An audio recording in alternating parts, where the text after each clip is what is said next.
Hi, so thanks for joining us for another part of our watershed series, a part of our water story series. Today we're going to be exploring the southeast watershed of our campus, and we're going to start at Madden Hall and work our way through. We'll see as the water comes across on the street, again comes down storm drains, goes underground, goes through the permaculture site, and actually discharges straight untreated by the soil, unfiltered, into River Raisin.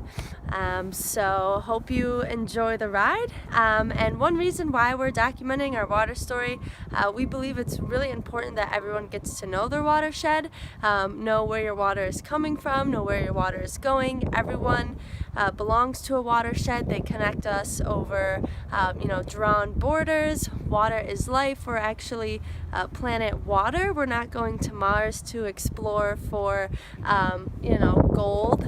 We're going to Mars to explore for water because we know water is life, and our bodies are actually made majority water, so water is really important, and I hope you enjoy exploring this relationship with water along with us, and it encourages you to think about your own watershed, and maybe you don't know where your water is coming from or going. So follow us, and we'll look at another one of our parts of our watershed.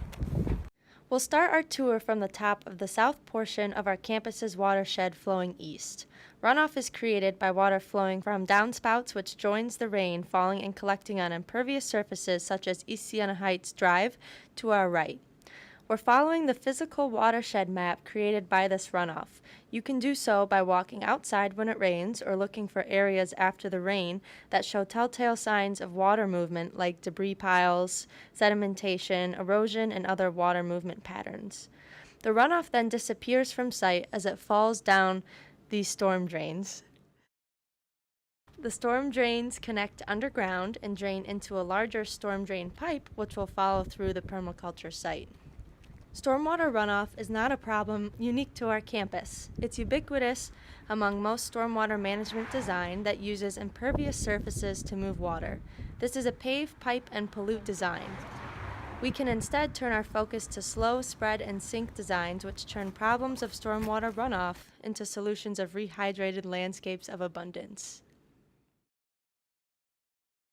Luckily, the solution doesn't require us to wait on a new invention or some technology, as demonstrated by the berms, swales, basins, and rain gardens on campus. Okay, so here we are on the east side of campus in our Regina parking lot, which is pretty full of cars right now, and you can actually see the runoff pollution. So it's not like anyone came out and intentionally dumped oil out here, but this is just, one of the nuances of working with machines that require oil or gas.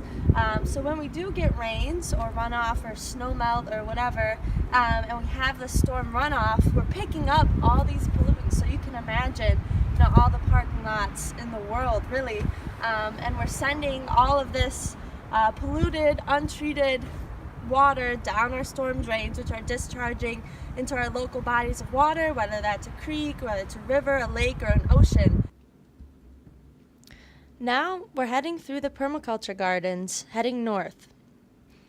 We're following the underground storm pipe, which has collected runoff from all of the south side of the watershed via storm drains. This is the invisible watershed.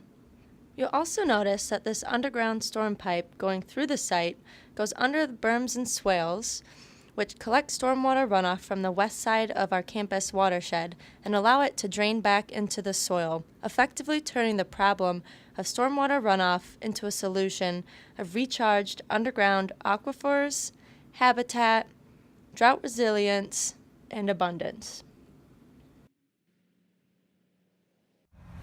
So here I am in our northernmost swell, and this is what we call a culvert.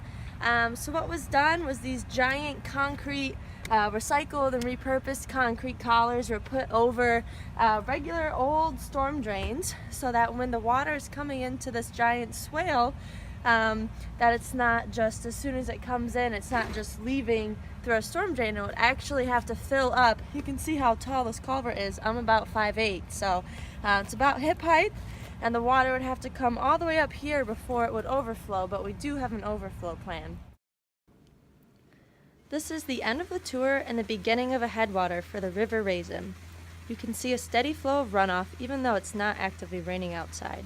This is the drainage from the south end of campus, valuable water leaving the site. We hope to one day slow, spread, and sink this water as we have with our campus's western watershed.